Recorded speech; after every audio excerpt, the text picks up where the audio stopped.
Et c'est là que tout a commencé. Normalement c'est ça la trend de Netflix, alors que j'ai l'air d'un con avec une caméra là, une ici, un micro juste là, totalement amateur, et mon fils qui fait un temps calme avec ma femme là-bas. Et ben ça promet. Hein. Je m'appelle Théo. Ça fait quoi? Je pense qu'on peut dire que ça fait plus de 30 ans que je nage, que je suis dans les bassins, dont quasiment 15-20 ans quotidiennement, voire bi-quotidiennement. Et j'ai jamais nagé en eau libre.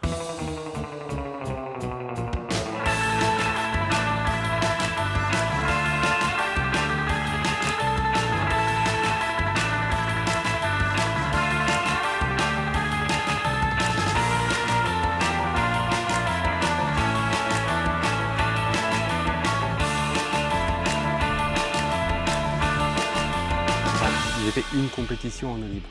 Un 14 juillet 2006, je m'en souviens d'ailleurs, Florent. Coucou à toi, si tu es là. C'était un 4 km. Je me souviens de l'insouciance que j'avais avant d'aller dans l'eau et des peurs que j'ai ressenties en étant dans l'eau. Parce que oui, je ne suis pas le plus courageux. Loin de là, j'ai plein d'appréhensions.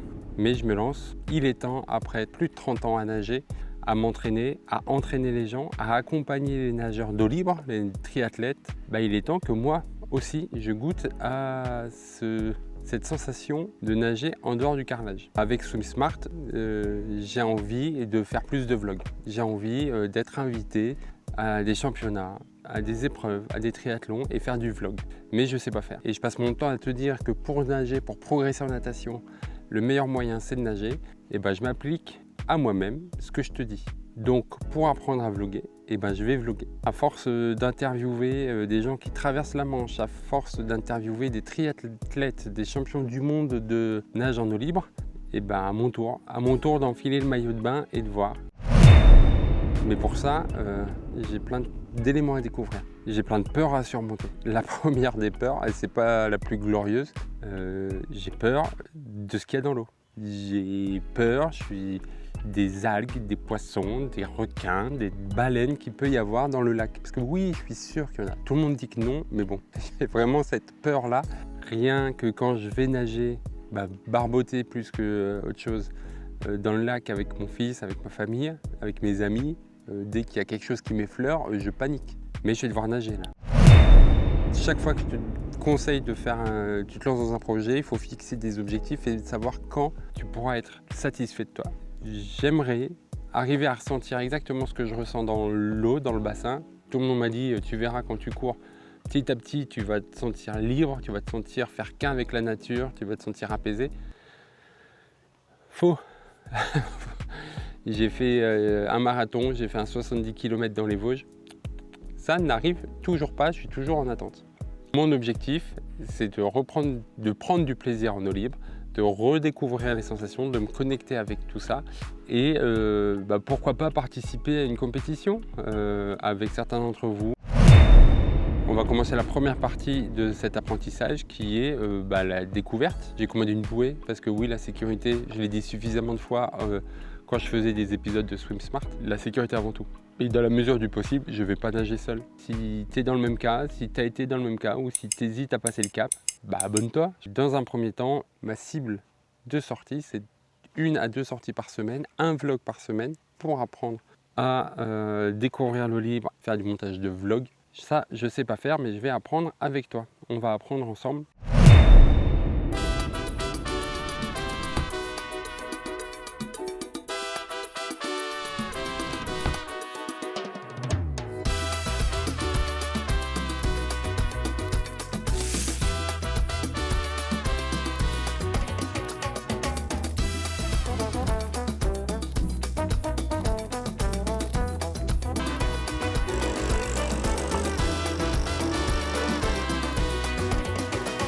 Déjà, pourquoi le café?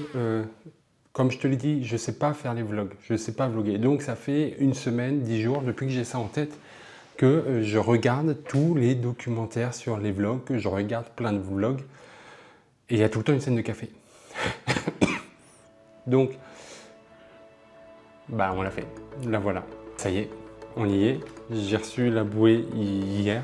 je vais l'ouvrir aujourd'hui. Je me suis rendu compte que tout bêtement, à aucun moment, j'avais pensé que je devrais la gonfler. Pour te dire mon niveau de professionnalisme dans l'eau libre. Tout ce qui est partie technique, natation, c'est bon, mais tout ce qui est partie eau libre. Donc la bouée, pourquoi la bouée? C'est Stéphanie de mémoire qui a dit que dès qu'elle l'avait, bah déjà elle était en sécurité, mais elle se sentait en sécurité et du coup elle gagnait en confiance. Voilà, donc la sécurité c'est le plus important. Et si en plus ça aide à la confiance, bah... Donc pourquoi j'ai pris ce modèle là? Parce que j'ai écouté un petit peu vos recommandations sur mon compte Instagram, j'ai fait pas mal de demandes et il y avait le côté avoir son téléphone.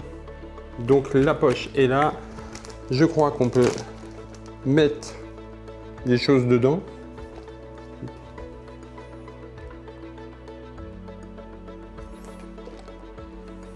Il n'y a aucun mode d'emploi, donc évidemment, j'ai aucune idée de comment ça va fonctionner. Je me suis dit, mais non, regarde, pas le mode d'emploi, c'est une bouée. Est-ce qu'il faut que je souffle là-dedans? À tout moment, je peux détruire la chose.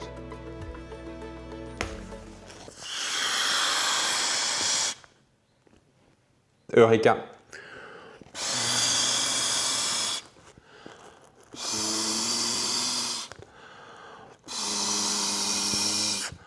A few moments later.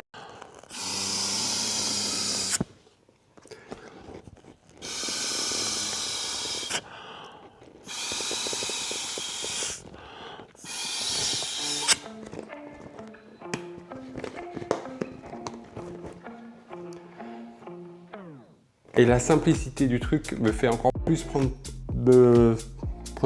pour un con. Donc après ce grand moment d'anthologie qui, en dehors de me faire passer pour un idiot, peut peut-être te montrer comment, comment ça fonctionne, comment on fait pour la dégonfler. On se met ça à la taille. Et c'est demain.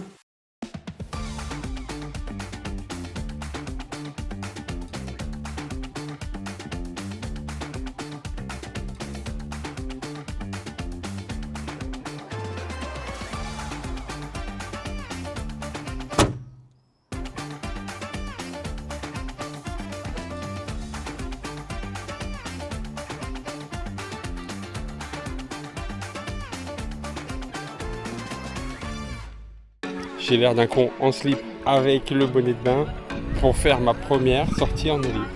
Et l'eau à la frappe. J'étais persuadé qu'il n'y aurait personne et forcément il y a plein de monde. Oui, mais il est 18h. Ah, elle est belle.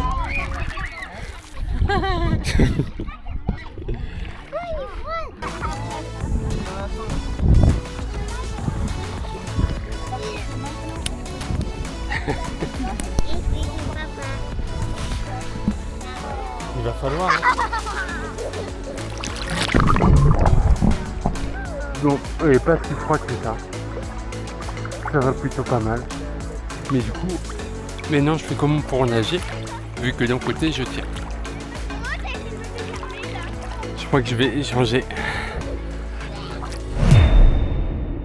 Ça y est, la première session d'eau libre est officiellement faite. Alors c'était la toute première, j'ai nagé 20-25 minutes. Il y avait pas mal de temps passé avec mon fils et Audrey qui étaient là en train de jouer. Donc, je faisais des petits 50-100 mètres et puis j'allais papoter avec eux. Bon, moi pour une première, on va pas aller plus loin. On va faire des allers-retours comme ça. Et du coup, le débriefing de cette première séance. L'eau, trop bien. Température vraiment sympa. Je pense que les jours de canicule depuis 2 mois, ça joue beaucoup. Donc à voir quand les températures vont baisser. Et moi, c'était plutôt intéressant, plutôt sympa. Évidemment, aucun repère. Mais je voyais pas ma main quand je nageais. Compliqué, même si le schéma corporel fait que je l'ai bien travaillé en amont forcément. Et du coup, c'est plus facile là. N'hésite pas toi à travailler ton schéma corporel en faisant du rattrapé, en faisant du main-cuisse, en faisant du hanche, épaule, tête. Voilà, tous ces petits exercices qui te font travailler ton schéma corporel font faire après que quand les repères sont pas là, tu arrives quand même à trouver ta nage, à ajuster ta nage en fonction de tes besoins. Les points négatifs, c'est les algues. Il y a des algues. Mais les algues, moi c'est une catastrophe. Je sais pas si tu as des conseils, si tu es dans le même cas que moi, dis-le moi en commentaire, aide-moi. Parce que là j'ai besoin d'une, de ne pas me sentir seul, et de deux, de progresser là-dedans. Donc est-ce que du coup je vais devoir passer des stages commando en plein milieu des algues, ou peut-être me renseigner sur les algues, mais ça me crispe à chaque fois qu'une algue m'effleure. Mais vraiment. Non, rien à faire, c'est dégoûtant. C'est affreux. Il y a des algues partout. Ça m'écoeure ces algues. Ça me fait peur et ça m'écoeure. Les algues c'est nul. Mais je mets jamais les pieds dans la salade. Mine de rien, tout de suite tu comprends que ça soit grisant. Il y a un moment j'ai fait la planche, bah t'entends rien. La vue est magnifique forcément. Le ciel bleu et tout, c'était vraiment beau. Donc je peux comprendre tout de suite que certaines personnes soient grisées par ça, que certaines personnes soient accros de cette sensation. La connexion, pour une première, peut-être pas forcément, mais je sens le potentiel vraiment de ce lien et de ces sensations-là. Par contre, le fait de ne pas savoir ce qu'il y a dessous, je t'ai parlé de ma course de 4 km, moi il n'y avait pas d'algues. Donc on voyait des trucs au fond, mais on ne les touchait pas. Donc j'étais déjà crispé. Mais là, on ne les voit pas du tout, parce que là je ne voyais rien. On les touche et elles nous prennent par surprise. Donc c'est très compliqué. Voilà, donc il va falloir travailler ça, va falloir travailler tout ce qui est spécificité à l'eau libre, la température forcément. Mais c'était une bonne première, j'ai passé un bon moment, c'était vraiment chouette. J'ai eu envie de revenir. Et justement, ça sera dans le prochain épisode. On va au lac de Longemer. Tu dois sans doute connaître le lac de Gérardmer ou Gérardmer. Voilà, n'hésite pas à m'aiguiller sur la prononciation, ce qui va permettre de nager plus. L'idée, c'est d'allonger les distances. Je te rappelle, l'objectif de cette série, c'est que moi, je découvre l'eau libre après 30 ans de natation en bassin, que je découvre les vlogs après 2 ans de podcast et qu'on progresse ensemble. C'est tous les dimanches, c'est hors du couloir. S'il te plaît, abonne-toi pour ne pas louper les prochains numéros parce que d'une, ça me soutient, de deux, ça aide la chaîne. Forcément, ça fait découvrir à d'autres personnes. Donc, si tu écoutes là encore, si tu vois, c'est que tu apprécies un peu, tu t'abonnes. Il y a une newsletter quotidienne qui est gratuite. Il y a un quiz pour découvrir ton profil de nageur adulte qui stagne. Donc, si tu coinces, tu ne sais pas par où commencer à reprendre le contrôle de ta natation, tu vas sur swimsmart.fr/diagnostic, le lien est en description. Tu as quelques questions, 3 minutes, et après tu sors avec un plan d'action directement dans ta boîte mail. Je te souhaite une très bonne journée. On se retrouve très vite, que ce soit en lecture, en podcast ou en vidéo la semaine prochaine. Salut! Et je crois que je dois faire un truc comme ça.